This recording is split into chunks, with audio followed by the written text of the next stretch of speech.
mercredi, il devait déposer un colis à la gare. Avant de partir, je me suis levée. Mon mari avait mis son chrétien. Il va prier. Donc c'est juste quand les gens sont venus comme ça me regarder. Donc après ça, il a fini la prière pour le colis, il est parti. Quand j'ai pour voir, il est arrivé vers il est dit, la voiture partait. On dit tout d'un coup, il y a une enfant qui est sortie devant la voiture. Dieu merci que le chauffeur ne partait pas en vitesse. Quand l'enfant ne sait même pas où l'enfant est quitté, c'est qu'il a voulu traverser le sang. Tout le monde a commencé à crier dans la voiture pour le chaise. Puis l'enfant a traversé. Je dis merci à Dieu parce qu'il a évité que son enfant laisse le accident. Je lui dis merci. Au 10, au verset 35. Le Saint-Esprit va nous emmener dans l'enseignement sur la foi. Ensuite, il va nous parler de la foi sans les œuvres. Et il va nous amener dans des exemples pratiques de certaines personnes qui étaient malades, mais qui par leur foi, par leur composition, ont été sauvées. Parce qu'il y a certaines personnes aujourd'hui, même les dimanches, quand elles ont un peu le palu, elles se couvrent avec leur gros drap, et 9h, 10h, 11h, jusqu'à 15h, jusqu'à midi, elles sont laissées coucher. Ça va de midi, quand le culte est fini, elles sortent pour aller manger.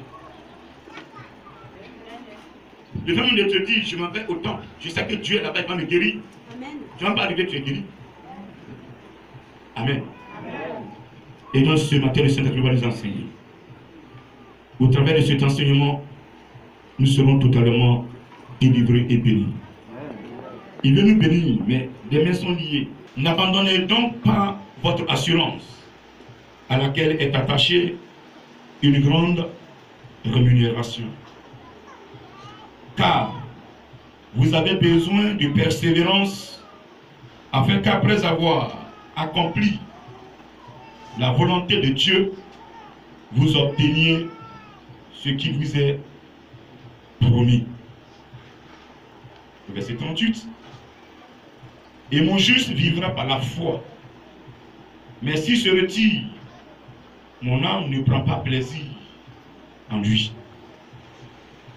Nous ne sommes pas de ceux qui se retirent pour se perdre, mais de ceux qui ont la foi pour sauver leur âme. Amen. Après, nous allons continuer.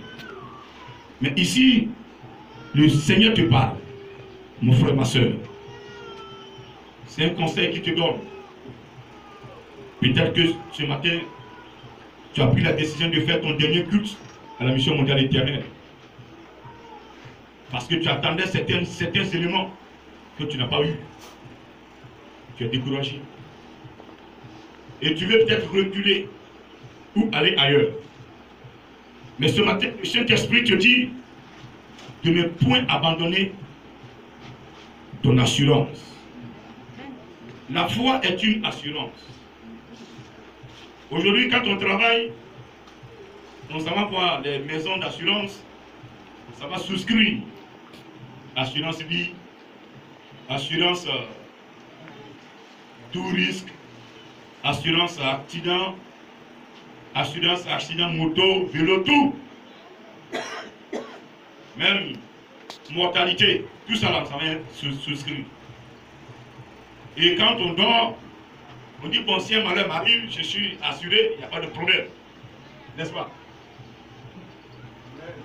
Il y a des personnes qui ont souscrit certaines assurances, mais qui ne vont même pas bénéficier de la liquidité financière. Ce sont les ayants droit qui vont bénéficier. Mais l'assurance dont je te parle ce matin, toi-même tu es le bénéficiaire. Jamais, s'il te plaît. Quelle assurance peux-tu souscrire si tu n'es pas bénéficiaire et être heureux? Amen. L'assurance qui est ta foi te permet d'être toi-même bénéficiaire. Te permet de bénéficier de cette grâce. De bénéficier de tout ce qui va retomber de cette assurance. Et ce qui est puissant dans cette assurance, c'est la vie éternelle. C'est la vie éternelle. C'est la vie éternelle. Aucune assurance ne peut te permettre d'obtenir. Amen. Et la foi va te permettre d'obtenir cette vie éternelle. Et notre foi, la Bible nous dit ce matin, que notre foi nous permet de sauver notre âme. Donc si on choisit Jésus, on vit. Mais si on n'a pas choisi, je ne vous dis pas ce qui suit. Mais vous savez. Amen. Amen. Je dis Amen. Amen. Et l'assurance en Jésus-Christ, nous devons persévérer. Notre foi en Jésus, c'est la persévérance qui est son sort. Persévérer, ça veut dire qu'il y a des embûches, il y a des obstacles. Amen. Il ne faut pas fuir devant un obstacle. Il ne faut pas fuir devant une épreuve. Il faut attaquer les épreuves. Parce que ce ne sera pas par ta force.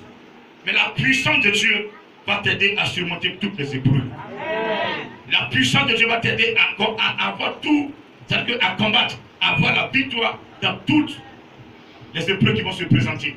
Les combats qui vont se présenter, le Saint-Esprit va te déclarer vainqueur. Amen. Parce que quand il te regarde, tu as fini. Je dis, tu n'es plus dans le péché. Amen. Et quand tu es dans la sanctification, rien au monde ne peut te mettre à genoux. Amen. Je dis rien, personne. Amen. Personne. Je te dis, je te garantis ce matin. Celui qui vit la sanctification, qui réserve son corps pour Jésus-Christ, qui sur cette terre peut le faire tomber. Personne, s'il te plaît. Amen. Ils vont décider de ton sort. Ils viendront tous par un seul chemin. Ils sont peut-être 1000 alignés pour venir finir avec toi. Mais quand ils seront à ton niveau, je te dis, le Saint-Esprit va allumer son feu. Et chacun aura son chemin. Sur les 1000, ils vont s'entretuer. Il restera seulement que un. Alléluia.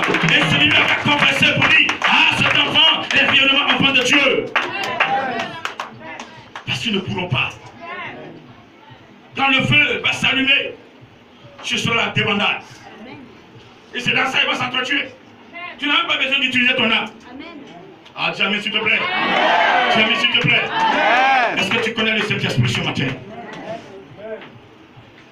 Il veut simplement, ce matin, transmettre un don de foi à une personne. Sans le don de foi, tu ne peux pas être agréable à Dieu. Ce n'est pas la foi que l'on peut être agréable à Dieu. La foi avec des yeux, bien sûr. Tu n'as pas le droit d'abandonner. Je répète, je ne dois pas abandonner. Je ne dois pas abandonner. J'ai choisi Jésus. Le vrai Jésus. Et ce matin, excusez-moi, le Jésus dans les presses, ce n'est pas le Jésus photo que vous regardez souvent dans vos maisons. Ah oui, je le précise. Quand je parle de Jésus, c'est que c'est Jésus statue là qu'ils ont mis sur une croix. Ce n'est pas de lui que je parle. Je parle de ce Jésus qui est venu en esprit. Ce Jésus qui est mort à la croix. Ce Jésus qui a dit, je prie le Père, il vous donnera un autre consolateur. C'est de lui que je parle. Je ne parle pas de Jésus statue. Je ne parle pas de Jésus croix. Je ne parle pas de Jésus photo. Qui t'a qui veut m'entendre? Je ne parle pas de Jésus photo. Parce que Jésus n'est pas image. Nous sommes des images. Vous voulez voir Jésus? C'est lui qui est assis là. Respecte ta soeur. Jésus est en elle. Respecte ton frère, Jésus en lui. Amen. Tu as l'image, tu as la statue dans ta maison et au dehors tu insultes les gens. Tu dis tu crains Jésus.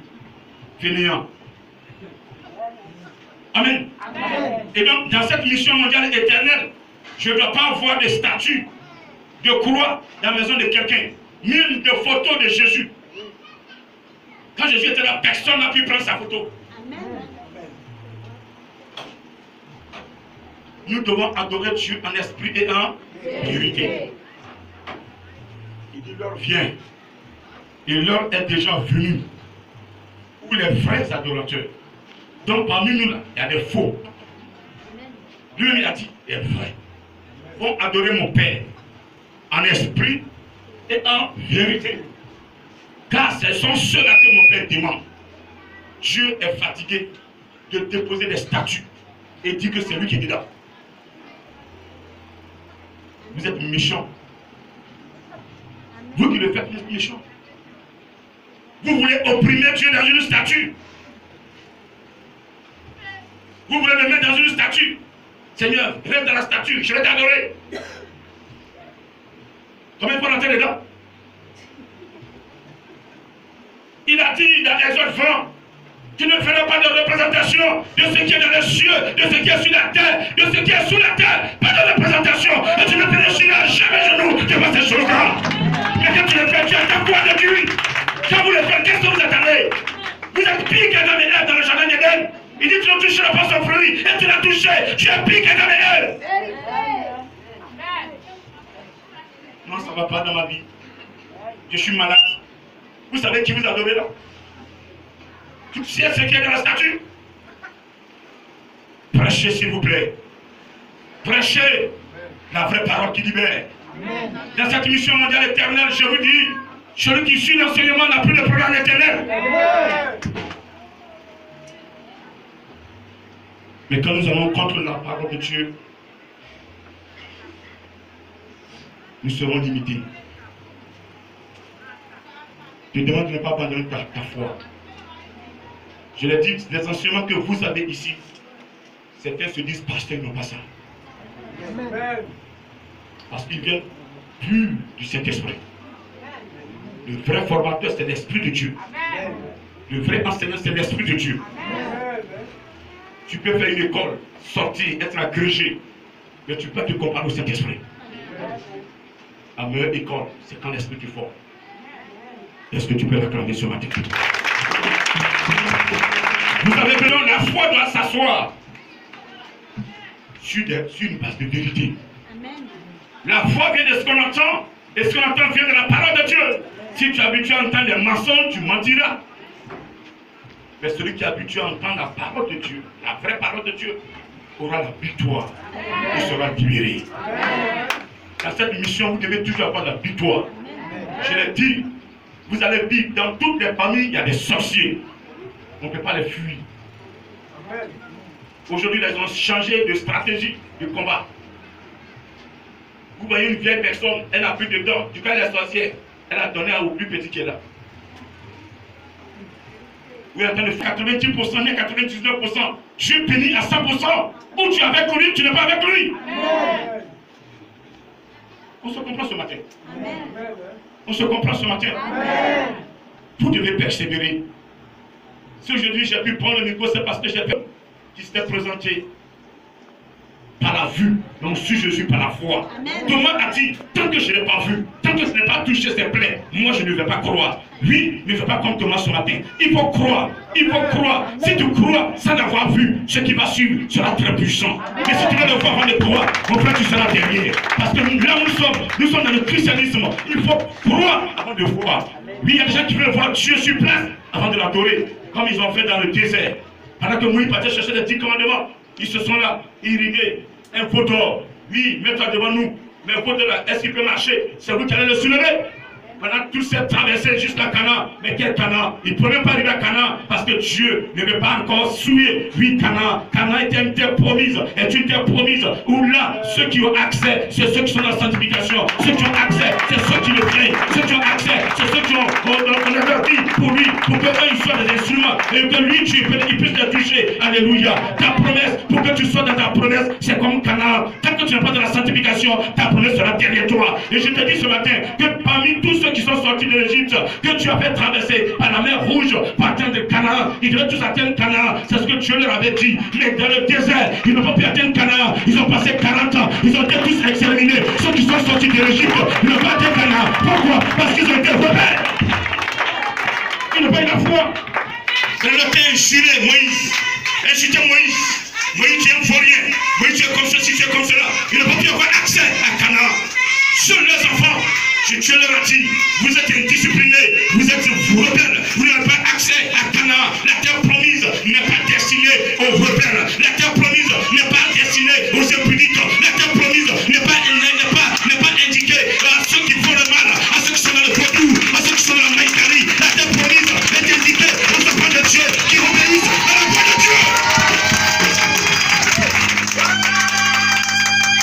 Si rien n'est bon dans ta vie, n'accuse pas quelqu'un, n'accuse pas le sorcier, n'accuse pas ton père, n'accuse pas ta mère. Il faut t'accuser toi-même. C'est parce que tu as abandonné la foi de Dieu. Tu n'as pas la foi. Mais comment ça va aller? Ah non, ça va pas dans la vie. Ça, c'est ma grand-mère. Comment ta grand-mère pu t'avoir? Je vous ai donné tout le pouvoir. Jésus a dit, je vous ai donné le pouvoir de marcher sur les scorpions, de marcher sur les serpents, de marcher sur les scorpions et les serpents et sur toute puissance ennemie. C'est pas aux animaux il a donné, c'est à nous les héritiers il a donné, c'est à nous les héritiers. Et comme tu n'as pas obéi, mais comment le pouvoir sera avec toi?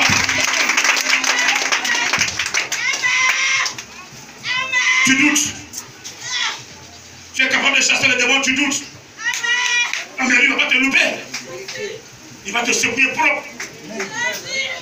Le sorcier dans ta maison, une seule composition. Il est au sol. Mais tu doutes, tu es là. Même prie, tu ne peux pas prier. Lève-toi, tu ne peux rien faire. Dis Jésus, tu ne peux plus dire. Tout ce qui t'intéresse, c'est la nourriture. La boucle d'oreille. Comment tu es bien habillé. Au dehors, comment les gens vont m'apprécier. C'est ce que tu écoutes, c'est ce que tu regardes. Comment Dieu va t'apprécier, tu ne vas pas chercher ça. Recherchez premièrement le royaume des cieux et sa justice, et tout l'honneur vous sera donné. Vous voulez avoir l'honneur sur la terre, recherchez Dieu. Faites sa volonté. L'honneur vous poursuivra. L'honneur vous poursuivra. L'honneur vous poursuivra. Il y a des hommes de Dieu, ils arrivent quelque part, on déroule les tapis rouges. Dans cette mission, ce sera fait. Ce sera fait. Oh, le grand missionnaire ira dans celui qui Dieu a mis son onction. C'est celui qui Dieu a oué puissamment. Cela doit être craint. Les vrais hommes de Dieu sont craints. Amen. Parce que quand tu l'attaques, le retour est fatal. Vous savez ça? Attaque-moi. Pourquoi le Saint-Esprit a foutu le camp? À cause de ce qu'il est. Ah, si tu es là, tu vas dévoiler nos secrets. Ce que je suis là, si vous êtes dans le plan de Dieu, je vais vous montrer. Cet esprit ne cache pas. Si vous dormez, vous me voyez dans le son et vous me voyez que je vais entendre, ça veut dire que je suis dans le plan de Dieu. Si je vais dans les hôtels en cachette, je vais vous montrer ça. Les pasteurs, ils viennent le matin, ils sont pasteurs, et la nuit, ils sont chats noirs.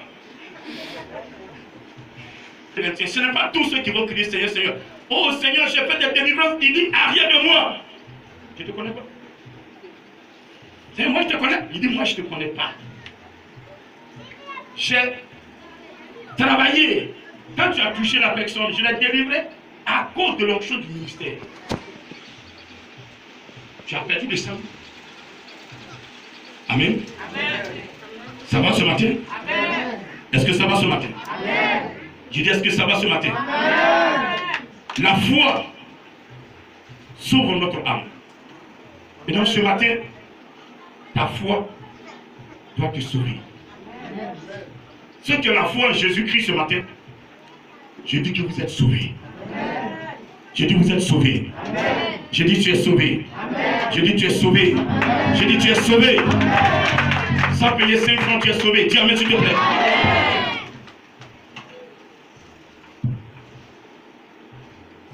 La définition, au chapitre 11, la Bible définit la foi comme étant une ferme assurance des choses qu'on espère. Une démonstration de celles qu'on ne voit pas. Ce matin, tu as assis. Si on met un appareil sur ton cœur, l'écriture qui va s'afficher, c'est ce que tu veux qui va s'afficher. Donc ça veut dire que chacun de nous a besoin de quelque chose. Chacun espère avoir quelque chose en Dieu. Amen. C'est ça. Et c'est ta foi qui te permettra d'obtenir ce qu'il demande. Amen. Donc ta foi doit te permettre d'obtenir ce que tu veux en Dieu. Tu m'entends ce matin? Amen. Tu m'entends ce matin? Amen. Si aujourd'hui tu veux une voiture, c'est par la foi que tu vas obtenir la voiture. Amen. Quand tu pries, remercie déjà le Seigneur de la voiture qu'il t'a donnée. Seigneur, je suis convaincu que cette voiture, je l'aurai. Je te bénis pour cela. Je te remercie pour cela. Il va le faire. Il va le faire. Amen. Mais si tu dis, ah, est-ce que c'est possible? Là, tout ce que je vis là, c'est pas possible. Tu as douté. La foi nous permet de faire des bons. On aura le cas de Bartimée. Lorsque Jésus l'a appelé, la Bible dit qu'il a fait un pont. Il a jeté son manteau. Et il est parti. Amen. Donc la foi nous permet de faire des bons, d'avancer positivement. Mais le doute, contraire à la foi, qui est la rouille de la foi, comme la rouille attaque le fer, la rouille de la foi, c'est le doute. Quand vous doutez, c'est fini. Le doute, c'est quoi? Le doute, voici la parole de Dieu. Tu veux faire une offrande. Je prends l'exemple palpable. Et tu es là, il y a 500, il y a 1000 francs. Tu mets ta main sur 500, après tu mets ta main sur 1000 francs. Tu mets ta main sur 500, tu mets ta main sur 1000 francs. Tu dis, si je donne 1000 francs, tout à l'heure il est parti là. Je suis là, jamais, quand il y a mangé en route. Puis j'ai fait ça, j'ai fait ceci. Donc 500 est bon. Et puis une fois te dit, donne les 1000 francs. Tu dis non, 1000 francs c'est trop. Tu vas goûter. Tu n'as pas fait les 2 francs. Là ça ne marche pas, c'est 2 francs. Dieu ne prend pas plaisir de nous. Ton offrande doit être agréable. On enseigne. Une offrande qui te plaît, c'est ça que tu donnes à Dieu. Amen. Donc le fait même de te poser des questions sur la parole de Dieu déjà, tu as douté. Amen. Pierre est en train de marcher sur l'eau pour rejoindre Jésus. Et il a fait beaucoup de distance, à quelques mètres de Jésus-Christ. La Bible dit, quand il s'enfonçait, Jésus a tendu la main et il a pris, il a repêché. Vous savez qu'il était déjà arrivé. À quelques mètres de sa bénédiction, pour que son nom soit véritablement inscrit dans la Bible, il a commencé à se poser la question. Est-ce qu'un homme marche sur l'eau? Est-ce qu'un homme peut marcher sur l'eau? C'est moi, hein? Il a commencé à douter. Donc le fait de se poser la question, c'est le doute. Ça va ce matin? Amen. Ne vous posez aucune question devant la parole de Dieu. Amen. Dieu vous dit de faire, faites-le.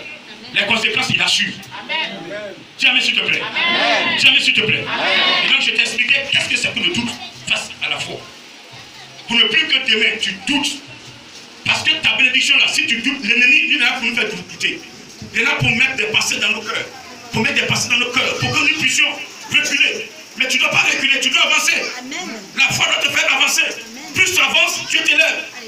C'est en cela il dit les premiers seront les derniers et les derniers seront les premiers. Toi tu es dans le premier, tu vas tout le temps douter, mais Dieu ne peut pas te bénir.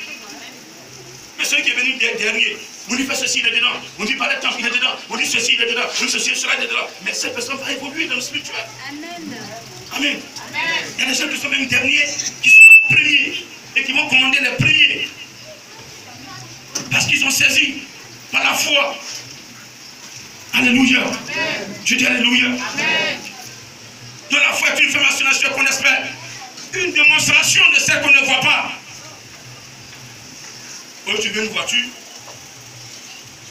mais pour avoir la voiture, c'est toute une vie. C'est pas un jour tu vas te lever comme ça, et puis tu dis Seigneur, je veux la voiture, et puis tu tiens. Non. Même quand Dieu te promet, le jour où il t'a promis, et le jour de la manifestation de la promesse, il y a une longueur, il y a une distance, il y a des jours, entre eux, il y a des mois, ça peut être des années. Mais pendant ces années-là, comment te comportes-tu? Comment vis-tu? Où es-tu? Qui es-tu? As-tu abandonné? Ou bien tu as mis pause?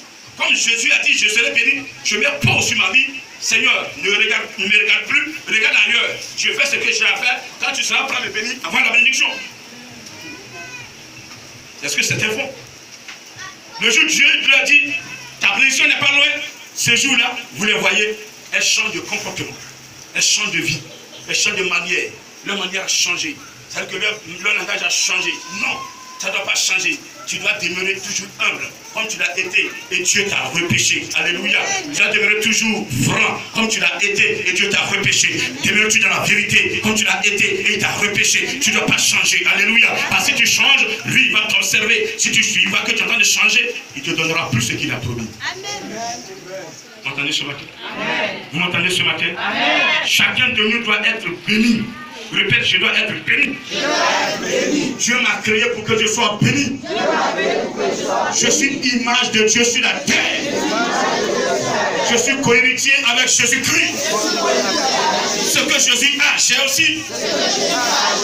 La bénédiction sur la terre, mon partage. Car l'or et l'argent appartiennent à mon Père. Ce matin, je le disais au frère du Japon, au missionnaire. Peuple de l'Égypte, il doit m'adorer. Moïse est parti. Mais ce n'était pas un seul jour. Ce fut un combat. Une épreuve. Jusqu'à Dieu m'a envoyé des plaies sur Pharaon. Et le jour Pharaon dit, je vous libère. Les gens ont commencé à prendre tout le bagage. Ah, on a gagné, on est libéré, on est libéré, on est libéré. Mais je vous dis que devant la mer rouge, c'est on pleurait. Ah, Moïse, ça c'est quoi ça? On devait mourir même. Chez Pharaon, il y a des cimetières pour nous enterrer. Que devenu naître devant la mer rouge, les corbeaux vont nous manger. Ah, Moïse, tu même. Moïse, ça c'est quoi ça? Ça c'est quel Moïse ça? Moïse, tu nous as trompés. Moïse, tu nous as trahis. C'était pas facile. Il voyait la poussière que l'armée de Pharaon dégageait. Ils étaient à quelques mètres de Pharaon. Moïse, c'est vraiment moi. C'était même déjà, c'était décidé d'aller demander pardon à Pharaon. Alléluia. Moïse, c'est bon, il faut continuer. Nous, on va demander pardon. Moïse dit, restez. Restez. Ces ennemis que vous voyez, je vous dis, vous ne les verrez plus jamais. Amen. Moïse savait où il était. Il savait qui l'avait envoyé. Il savait la puissance de Dieu. Il savait que Dieu était avec lui. Dieu lui a dit, je serai avec toi. Et ce Dieu ne ment point. Pharaon était à quelques mètres des enfants de Dieu. Et jusqu'à ce que cette mer roule, 6 hommes, un côté à gauche, un côté à droite, et laisse le passage aux enfants d'Israël, parce que c'est leur droit.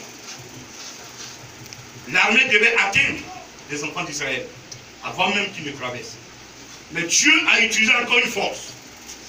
Je vous assure, les enfants d'Israël étaient face à la mer rouge, le peuple, l'armée de Pharaon approchait. Et à quelques mètres, le Seigneur a fait tomber des obus spirituels. C'était la puissance de Dieu. Le feu descendait. Même les chats ne pouvaient pas avancer. Et donc sur une limite, personne ne pouvait avancer. Dieu avait donné une limite que Pharaon ne pouvait franchir. Alléluia. Pendant ce temps, Moïse se préparait à faire traverser les enfants d'Israël. C'est qu'ils ont traversé la mer rouge. Ils sont arrivés au beau milieu qu'il a laissé. Il a levé le bouclier. Il a levé les tirs. Et Pharaon croit qu'il a gagné. Il a commencé à avancer. Il ne savait pas que c'était un plan que Dieu a fait pour le détruire dans le désert. Pour le détruire dans la mer rouge. Et ils sont restés. Quand ils sont arrivés, peut-être ils ont commencé à la poursuivre. Poursuivez-les. Détruisez dans l'eau. Mais vous n'avez rien compris. Sur la terre, tu n'as pas pu le détruire. C'est pas dans l'eau où Dieu va opérer le combat que tu pourras les détruire. Ton ennemi a fait tout le combat, il a tout fait. Mais là où tu es arrivé, la mission mondiale éternelle, là où tu es arrivé, je te dis, il ne faut pas abdiquer, il ne faut pas retourner. Parce que là où tu es arrivé, l'ennemi ne peut plus rien te faire. L'ennemi ne peut plus rien te faire. Là où tu es arrivé, il ne peut plus rien te faire. Il a échoué. Le fait, il a échoué. Il a échoué. Il a échoué. Ah, mais faites par la foi, s'il te plaît. Je dis qu'il a échoué. C'est ça. Vous savez, les esprits, là, quand ils arrivent, ils n'ont pas de force. Mais qu'est-ce qu'ils font? Je vais te frapper, je te détruis. Et puis tu trembles. Quand tu trembles, il n'a pas de force vraiment. Mais quand tu ne trembles pas, il sait qu'il y a quelqu'un derrière toi. Il sait qu'il y a une puissance derrière toi. Alléluia. Vous avez une puissance derrière vous. N'avez pas le temps de trembler. Et donc, je vais leur dire, ils ont échoué. Amen. Allez, j'ai dit quoi? Viens m'attaquer. Moins favorable. Dans vos milieux où vous vivez, on doit bien parler de vous. Amen. Amen. Si dans le quartier, il y a des personnes avec qui vous ne vous entendez pas, c'est un bon témoignage. Amen. Voilà, c'est un bon témoignage. Il y a quelqu'un qui vit dans les cours communes, matin, là. Il y a une qui est dans le balai même là. Elle passe, on ne veut pas que c'est une personne. Mais devant qu'elle raconte sa soeur, ah bonjour ma copine, comment ça va ma copine? Mais tu es mauvais. Tu es méchant. Amen. C'est ton ennemi qui a fait le balai là. C'est une créature de Dieu. C'est une image de Dieu. Mais pourquoi tu ne la salues pas? Pourquoi vous saluez ceux que vous connaissez? Mais saluez-la. Mais quand vous marchez, quand vous allez quelque part, quand vous trouvez quelqu'un, saluez la personne. Parce que quand vous allez dépasser, et bien un danger va arriver, vous allez créer ces poussières qui vont vous défendre. Amen. Mais si on n'est pas salué, comment elle pourra vous défendre? S'il vous plaît. Vous êtes le sel de la terre, vous êtes la lumière du monde. Donc vous devez être différent. Et puis je vous donne un conseil. Écoutez ça bien. Que personne d'entre vous ne cherche à se venger. Quelqu'un dans le quartier qui vous fait du mal, faites-lui des cadeaux. Faites-lui des cadeaux. Ah, on t'a compris? Je dis, tu vois quelqu'un, lui, t'aime pas. C'est un cadeau, toi. Quand il a pris, là, c'est presque que tu as mis chez lui. Au lieu de dire, Seigneur, il faut le tuer. Toi, tu peux dire à Dieu de tuer qui toi tu veux. Mais s'il devait tuer, tu es le premier à tuer, parce que ce que tu penses en même, quand il lit dans ton cœur la pensée avec ta soeur, c'est mauvais. Là, ta pensée à ton mari, c'est mauvais. Donc s'il devait tuer, c'est toi qui devais tuer le premier. Mais tu n'as qu'à tuer quelqu'un d'autre. Il va dire, mais c'est toi qui devais tuer. Et puis tu n'as pas le droit de dire à Dieu de tuer quelqu'un. Seigneur, cette personne qui me maudit, c'est parce que tu ne connais pas. Parce que je suis ta servante. Permets qu'elle ait la vie et qu'elle sache ce que je vais devenir demain. Amen. C'est une bonne composition. Encore le Seigneur. Attends le Seigneur, s'il te plaît. C'est ce que tu vas entendre. Mais tout à l'heure, Seigneur est béni. C'est ce Seigneur, il faut le détruire. Il faut le détruire. Mes frères, que sert-il à quelqu'un de dire qu'il a la foi s'il n'a pas les œuvres? La foi peut-elle le sauver? Si un frère ou une soeur sont nus et manquent de la nourriture de chaque jour, et que l'un d'entre vous leur dit, allez en paix, chauffez-vous et vous rassasiez, et que vous ne leur donniez pas ce qui est nécessaire au corps, à quoi cela sert-il? Il en est ainsi de la foi. Si elle n'a pas les œufs, elle est morte en elle-même. Mais quelqu'un dira, toi, tu as la foi, et moi, j'ai les œufs. Montre-moi ta foi sans les œufs, et moi, je te montrerai la foi par mes yeux. Tu crois qu'il y a un seul Dieu? Tu fais bien. Les démons le croient aussi, et ils tombent. Veux-tu savoir, ô homme vain, que la foi sans les œufs est inutile? Abraham, notre père, ne fut-il pas justifié par les œuvres lorsqu'il offrit son fils Isaac sur l'autel? Tu vois que la foi agissait avec ses œuvres et que par les œuvres, la foi fut rendue parfaite. Ainsi s'accomplit ce que dit l'Écriture. Abraham crut à Dieu et cela lui fut imputé à justice et il fut appelé ami de Dieu. Amen. Amen. Amen. Amen. Amen. Si ce matin tu as la foi, tu dois poser des actes propres. Parce que quand on lit Hébreux 11, verset 6, sans la foi, nul n'est agréable à Dieu. Amen. Et ceux qui se rapprochent de Dieu doivent d'abord se dire que Dieu existe. Amen. Amen. Que Dieu est réel. Amen. Que Dieu est vivant. Qu'il est le rémunérateur de tous ceux qui le cherchent. C'est Dieu qui nous paye tous. C'est Dieu qui nous donne le salaire. Amen. Si tu fais le bien, il y a son salaire. Amen. Tu commets le péché, il y a son salaire. Amen. Amen. Amen. Je dis amen. Amen. Et Dieu, si tu fais le bien, son salaire, c'est la vie éternelle. Amen. Amen. Aucune somme ne peut payer sur la terre. Tu peux avoir des milliards, être le plus riche du monde, mais tu ne peux pas payer la vie éternelle. Aujourd'hui, je te parle à l'instant même. Il y a des hommes qui sont très riches, qui sont couchés sur les lits d'hôpitaux, mais qui ne sont pas capables de pouvoir payer la vie éternelle. Elles ne peuvent même pas respirer. Ils ont mis des ballons partout, ils ont mis des boîtes dans l'œil, ils sont en réanimation. Et ces personnes sont inertes. Maintenant, c'est Dieu seul qui va décider de leur sort. Leur argent ne peut rien faire. Mais ce que tu as aujourd'hui, ce matin, ce que tu as, que personne ne peut acheter, une richesse que personne ne peut payer, c'est la vie éternelle. Dieu, s'il te plaît. Cette vie éternelle t'a été octroyée par la foi. À cause de ta foi, Dieu te transmet la vie éternelle.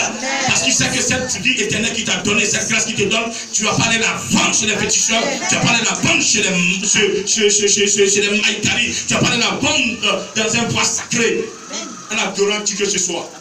Mais tu vas toujours utiliser cette foi pour l'adorer, pour le glorifier, pour élever, sanctifier son nom. Alléluia. Je dis alléluia. Quelqu'un m'entend ce soir, et ce matin du moins. Et donc, une foi doit produire des œufs. Quelqu'un qui vient à l'église et qui ne change pas, c'est qu'il n'a pas la foi. Ils sont toujours à l'état brut, comme une pentasse qu'on a attrapée dans une brousse. Ils sont à l'état brut comme un cheval. Alléluia. Quand vous prenez le cheval nouvellement, les péchés, les offenses, tu dois produire des œuvres. Amen. Je dis Amen. Amen. Amen. Le Saint-Esprit va nous amener dans le cas d'une personne qui va produire ses œuvres. Allons dans Marc 10.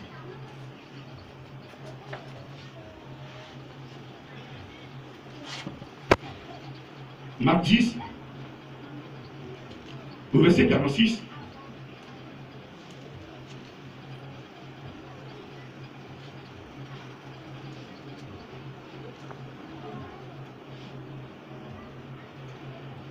Ils arrivaient à Jéricho.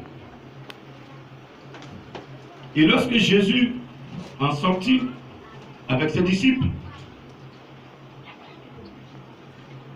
et une assez grande foule, le fils de Timée, Bartimée, mendiant aveugle, était assis au bord du chemin. Il entendit que c'était Jésus de Nazareth. Et il se mit à crier, fils de David, Jésus, aie pitié de moi. Plusieurs le reprenaient pour le faire taire. Mais il criait beaucoup plus fort, fils de David, aie pitié de moi. Jésus s'arrêta et dit, appelez-le. Ils appelaient l'aveugle en lui disant, prends courage, lève-toi, il t'appelle. L'aveugle jeta son manteau et se levant d'un bond, vint vers Jésus. Jésus prenant la parole lui dit, que veux-tu que je te fasse? Rabouni, il lui répondit l'aveugle, je couvre. Et Jésus lui dit, va, ta foi t'a sauvé. Aussitôt, il recouvre la vue et suivit Jésus dans le chemin. Il s'agit d'un homme. Un homme, depuis sa naissance, il est né malade, aveugle. Bartimée n'a jamais vu la couleur de la peinture de sa maison. Bartimée n'a jamais vu le visage de sa femme. Il ne peut pas apprécier la beauté de sa femme. Bartimée a fait des enfants, mais il n'a jamais vu le visage de ses enfants. La médecine ne pouvait plus rien. Parce qu'il est né comme ça. Amen. Un jour, qu'est-ce qui va se passer? Après la résurrection de Lazare, son ami viendra lui dire, ah, j'ai assisté à une scène aujourd'hui. Depuis le monde des mondes, je n'ai jamais vu ça. Qu'est-ce qui s'est passé? Lazare, 4 jours enterré. Ton ami Lazare, tu sais, oui, pas ceci, mais dans Lazare. On l'a même enterré. 4 jours, son ami Jésus est venu. Quoi? Il va? Amen. J'ai rien dit. Je suis entré dans la ville appelée Naïm. Il y a une maman là, qui était le dernier. C'est sur lui, elle comptait. Elle a mis tout son espoir sur cet enfant. Parce qu'elle savait que l'enfant va réussir, va lui payer sa vente demain. Et un bon matin, elle se lève en plein malade. Elle ne comprend rien, l'enfant meurt. On va t'enterrer cet enfant. Et quand Jésus a croisé la femme avec ce côté qui va enterrer l'enfant, Jésus n'a pas arrêté le cercueil. Il dit qu'ouvrez le cercueil. Amen. Il a remis la face à maman. Il dit, oh, j'ai tout gagné. Ces deux témoins me suffisent, s'il te plaît. Jésus, là, il est où? Je peux le trouver où? Parce que là, moi, je suis né aveugle. Si quelqu'un moi, il a ramené en vie, c'est que moi, mes yeux, là, c'est petit. Amen. Oh, je ne sais pas combien de temps tu souffres. Amen. Je ne sais pas quel est ton problème ce matin.